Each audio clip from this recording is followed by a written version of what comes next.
You're listening to the Sex and Psychology Podcast, the sex ed you never got in school and won't get anywhere else. I am your host, Dr. Justin Miller.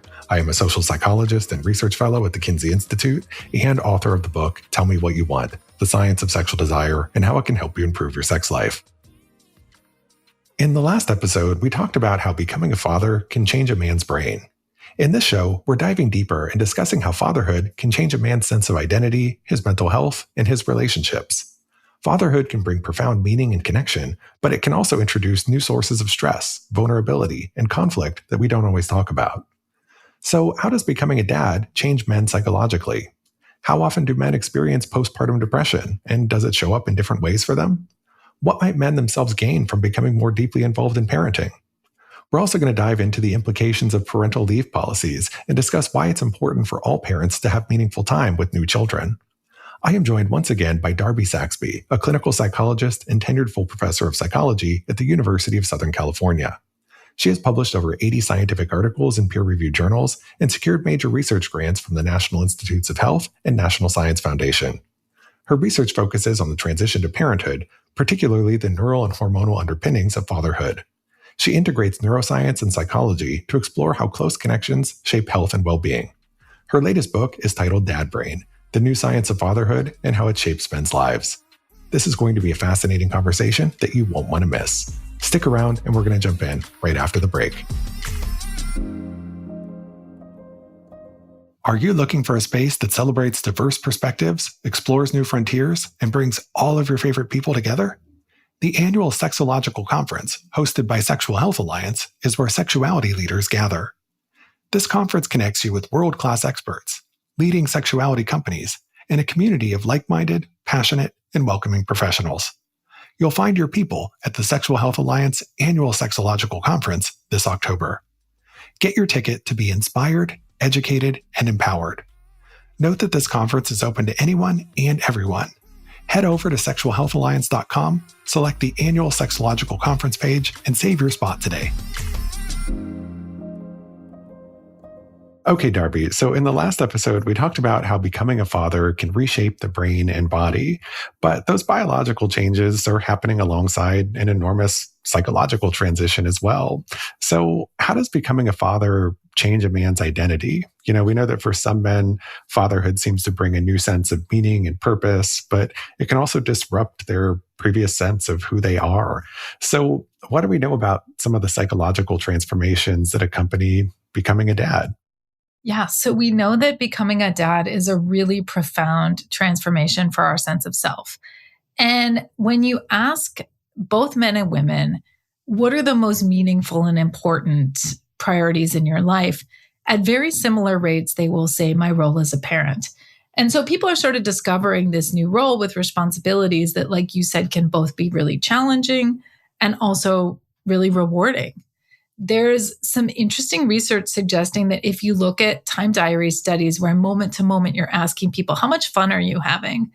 Parents will typically say their daily lives are less enjoyable than non-parents.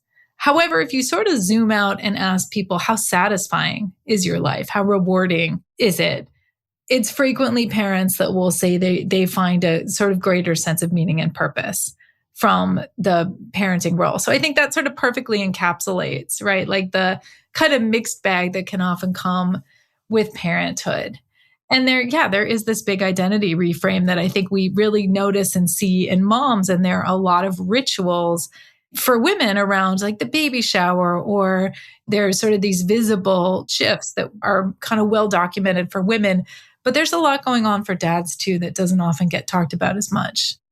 Yeah, and I think what you were talking about there really highlights how, there's a lot of research that compares parents to non-parents, and some of the work paints a more favorable picture for parents. Others paint a more favorable picture for people who aren't parents.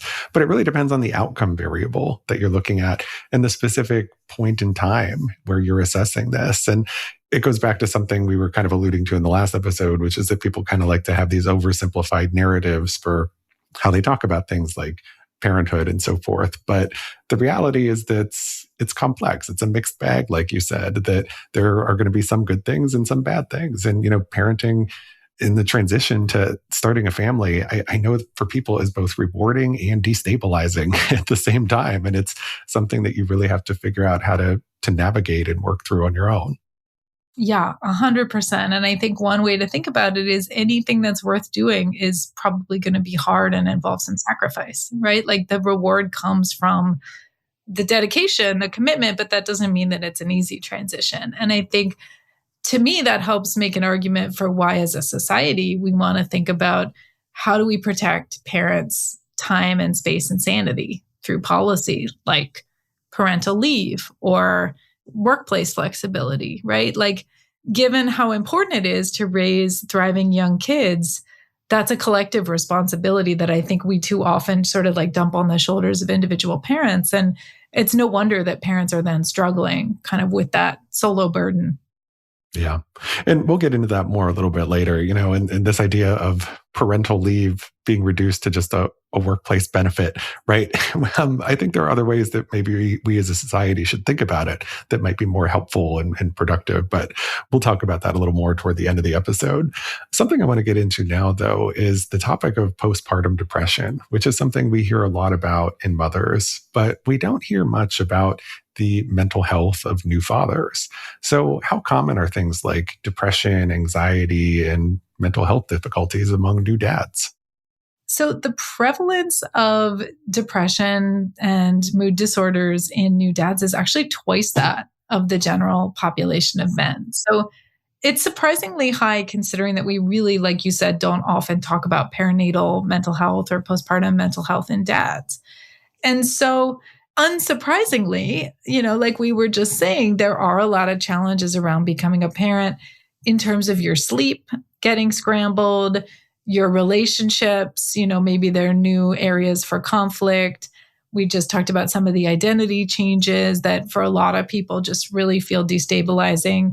And, becoming a parent can also bring up trauma, memories of your own childhood, ways in which you weren't parented well, and fears about, whether or not you're going to be able to break the mold.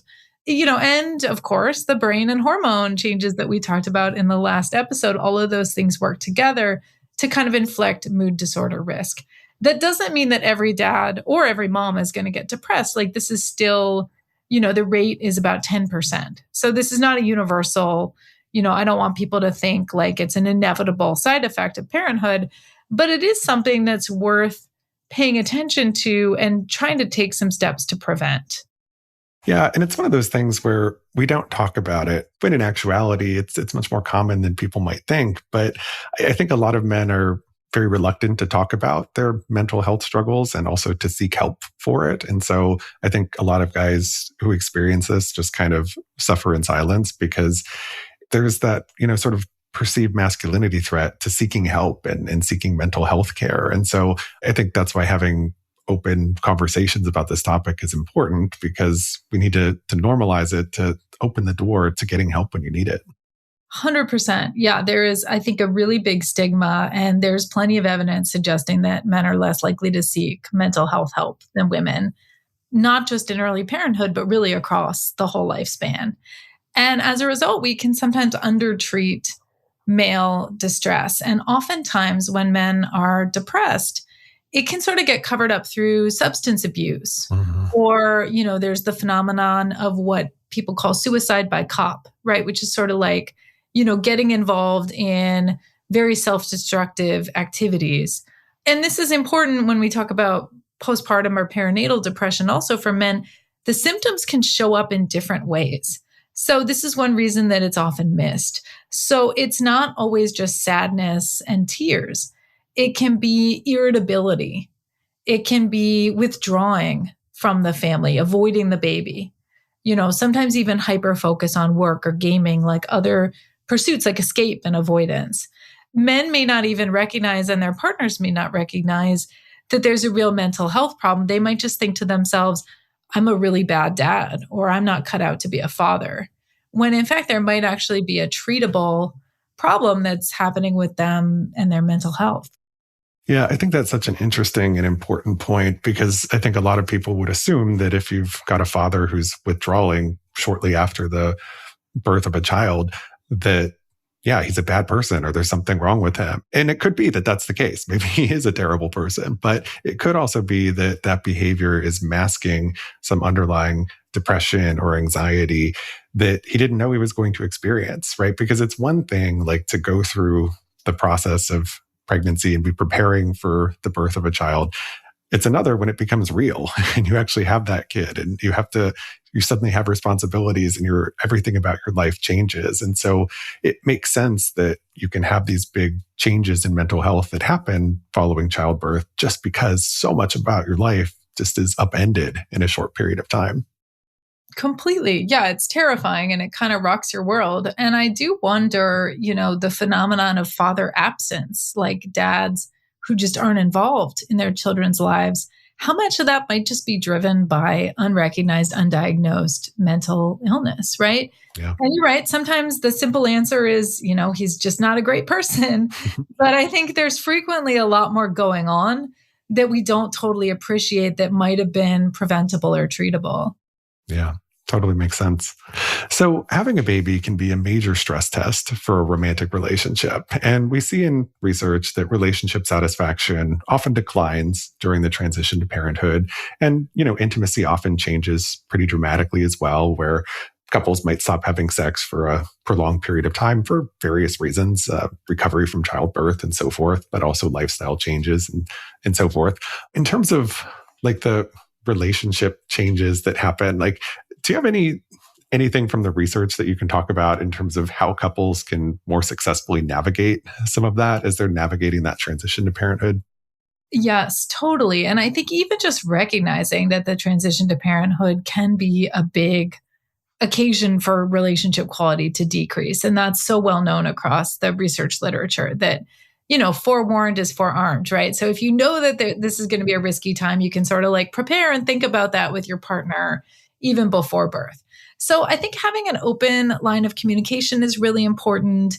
There is a lot to fight about when you have a new baby. A lot of couples sort of get really stuck in kind of division of labor arguments, like who's going to do what, who wakes up in the middle of the night to change diapers, for example.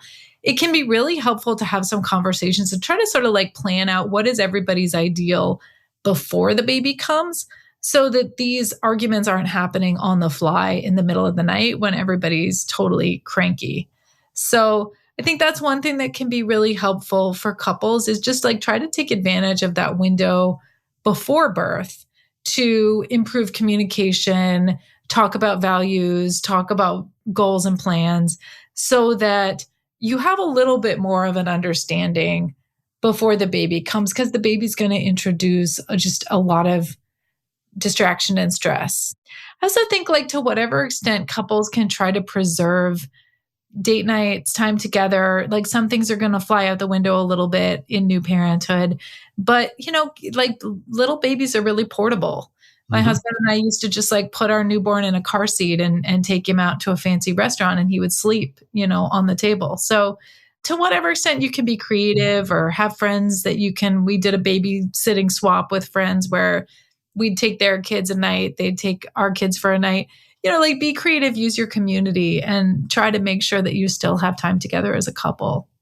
Creativity, proactive conversations, and prioritizing quality time. I think those are all great pieces of advice.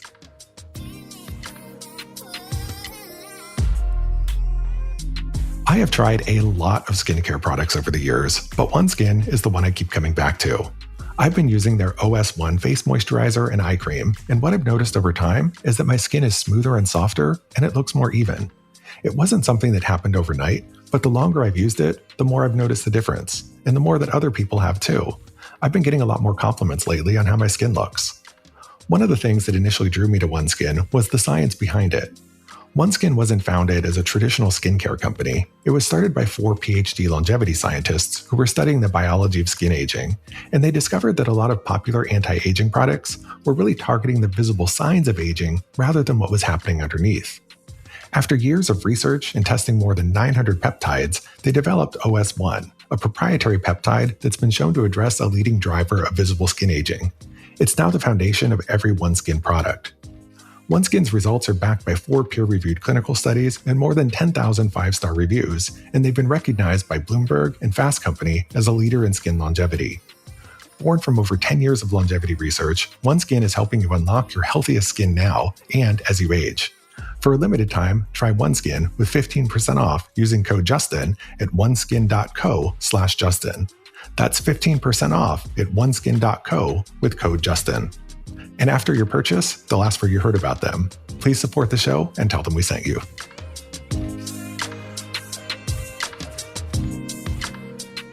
When your relationship reaches a breaking point, finding the right therapist can make all the difference. Attached Therapy, founded by licensed marriage and family therapist and ASEX certified sex therapist Jason Powell, offers thoughtful, highly personalized therapy for individuals and couples navigating infidelity, sexual disconnection, relationship breakdown, and other complex intimacy concerns. Jason also specializes in kink and power exchange relationships, providing knowledgeable, judgment-free support that understands the unique dynamics involved. For clients who need greater privacy and flexibility, including public figures, executives, professional athletes, and others with demanding lives, Attached Therapy offers bespoke concierge therapy services designed around your needs and schedule. Jason also offers couples intensives for those who want focused, structured work on their relationship. Sessions are available in person in Manhattan and Brooklyn Heights, as well as virtually in multiple states. To learn more, find the link in the episode description or visit attachedtherapy.com.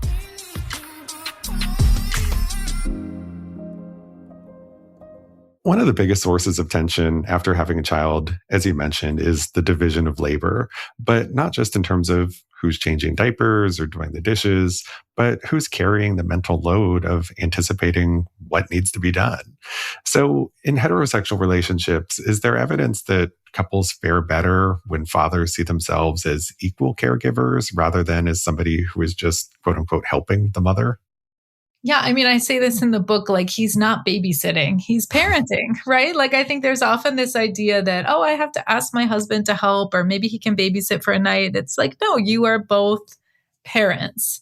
So I do think like it's very important for there to be a sense of ownership and trust in both partners. So when it's dad's turn, he does the whole job, and that includes the planning and the anticipating as well as the actual execution. So when you think about the mental load, for example, like a good example is going to the grocery store. There's the act of actually going to the store, filling your cart, bringing the bags home. But there's the act of knowing what your dinner plan is for the week, knowing what everybody's favorite flavor of mustard is, knowing that, you know, your kid no longer likes tomatoes. Like all of those little pieces that sort of go into conceptualizing the act of grocery shopping. And I think it's important to have some transparency and communication so that dads get a chance to take over some of those pieces too. So I think the last thing you want to be doing is sort of like giving assignments to a spouse. You know, you want a spouse to sort of like know what goes into a job. And that often includes a cognitive part. So my lab has done a lot of research on this mental load, and we find it's often very gendered, and to whatever extent it's gendered. So if women are holding disproportionately more of it, that is linked with mental health consequences for women and with more marital distress. I think everybody's happier when dads feel like he's fully sort of empowered to make decisions and be part of the sort of like mental leadership of the household. Yeah. I mean, the last thing you want to the person you're married to and raising kids with is to be in a parentified relationship with them where you're not just parenting your kids, but you're parenting your partner. And when people fall into that parentification trap, it usually doesn't turn out well. No, it's very frustrating for everybody. I think it burns out the mom, and then it also frequently makes the dad feel like he's sort of a visitor in his own home. So we usually talk about parenting as something that adults do to children. But your book kind of turns that relationship around in an interesting way.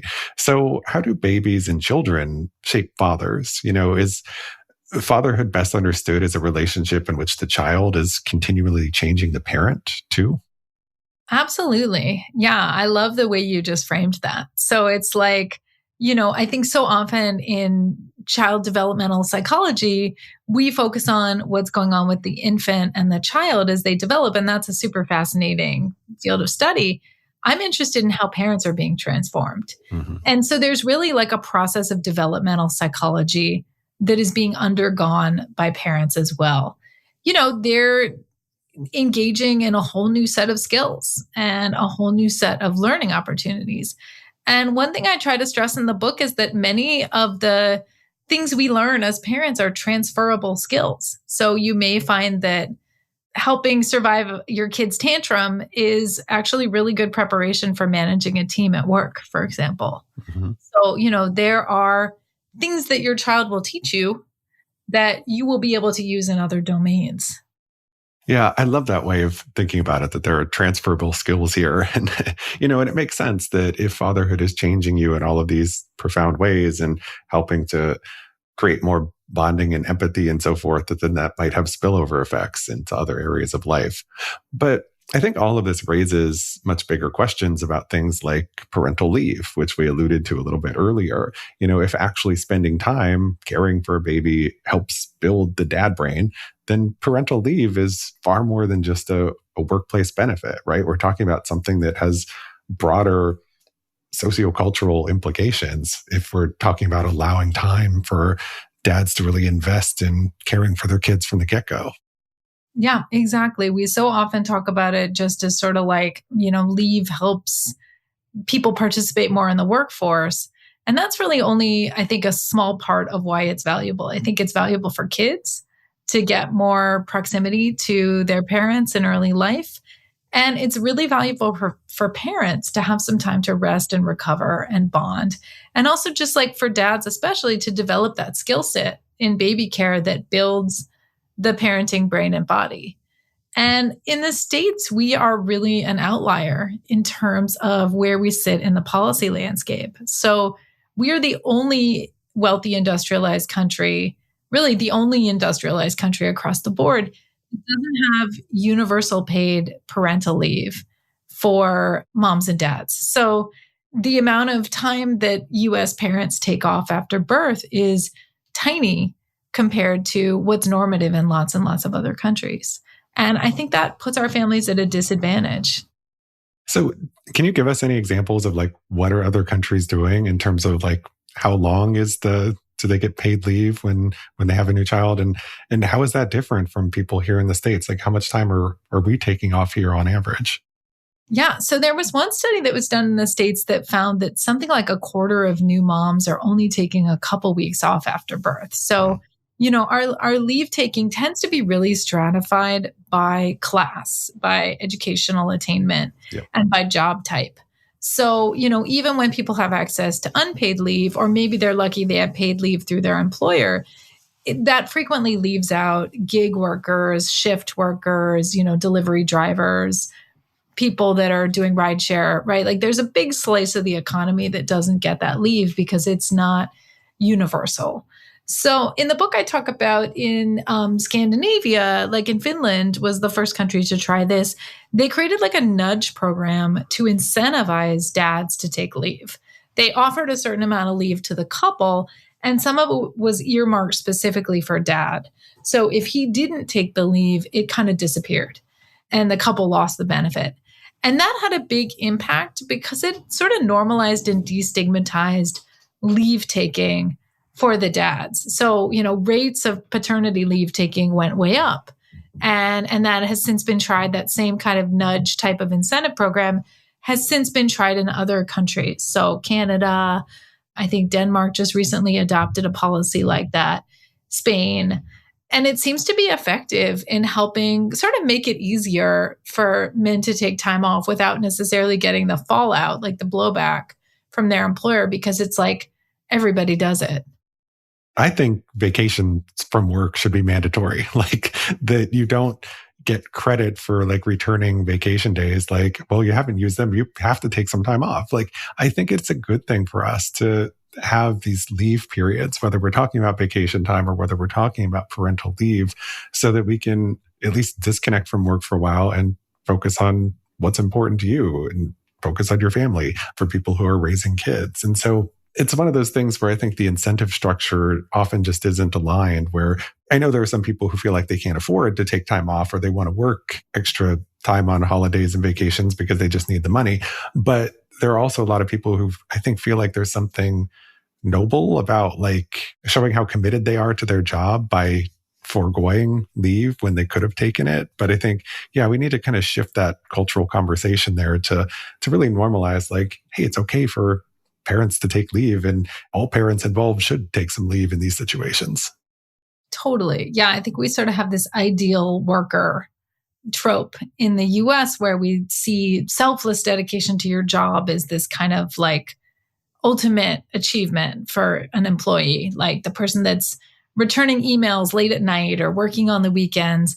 And that's actually not the healthiest model for employee retention, employee satisfaction. Like, I think it's valuable to recognize that many of us have caring responsibilities, men as well as women, and that those responsibilities are valuable and worth respecting and honoring. And also, like you said, everybody needs some time off.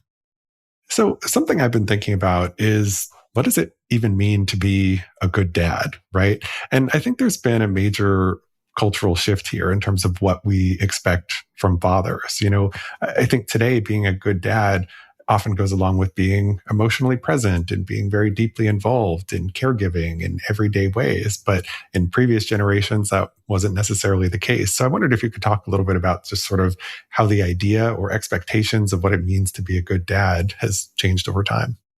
Totally. Yeah, I think there really has been a major sea change in terms of how we think about what a good father looks like. And that's been echoed by just looking at time use data, how much of an uptick there's been in hands-on care that men are doing. It's dramatically increased in the last 50 or 60 years. And so the expectations have really risen in a lot of ways where, like you said, we want dads who are emotionally attuned. We want them to be present. We want them to be playing with kids. We want them to be nurturing. At the same time, I think our culture, like we just talked about, has this ideal worker idea. You know, the manosphere is telling men they need to be optimizing their income and their body fat. So I think there are a lot of like conflicting messages that men get that can make it really hard to figure out what kind of dad you want to be. Yeah. And I think as the expectations have changed, I think in some ways it's become harder because we're expecting more from new parents today than we were in the past, just like we're expecting more in our relationships and from our partners than we were in the past. And so as things change, they create new challenges. Exactly. Well, Darby, this has been an absolutely fascinating conversation. Thank you so much for your time. I really appreciate having you here. Can you please tell my listeners where they can go to learn more about you and your work and get a copy of your new book, Dad Brain? Absolutely. And thank you so much for having me. This has been totally delightful.